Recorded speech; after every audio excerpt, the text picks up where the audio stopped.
Dan Colussy, retired businessman in Palm Beach, Florida, is just playing golf and enjoying his retirement, and he sees that Motorola is going to crash these satellites, and so he decides on his own at the age of 69 to come out of retirement and figure out a way to save the constellation.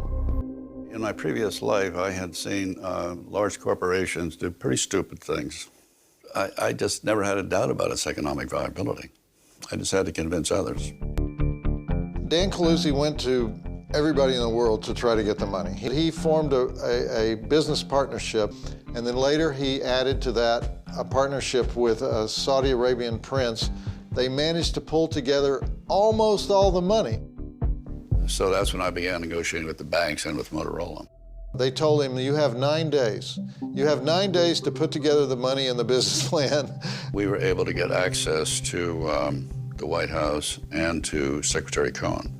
The owner of the Black Entertainment Network had a female talk show hostess who was married to the Secretary of Defense. That complicated, weird thing resulted in a meeting between Dan Colussy and the Secretary of Defense, and things started to happen in Calussy's favor that were totally by accident. Jesse Jackson was summoned, and he whispered in Al Gore's ear, was the vice president, that this is something that should be saved.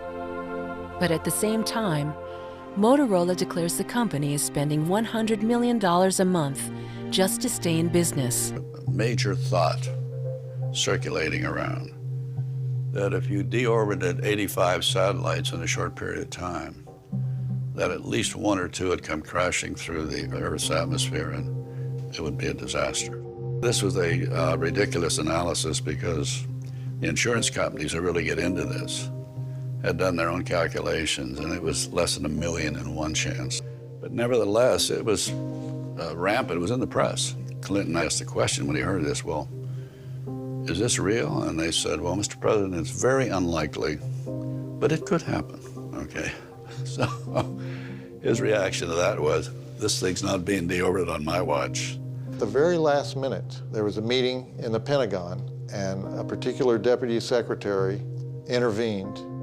If I hear one more time that you're going to deorbit these satellites, you tell your CEO Motorola's going to be in a lot of trouble in the Pentagon, okay? Will you tell him that personally from me? Yes, sir, I'll tell him. Well, that was the last mention of deorbit.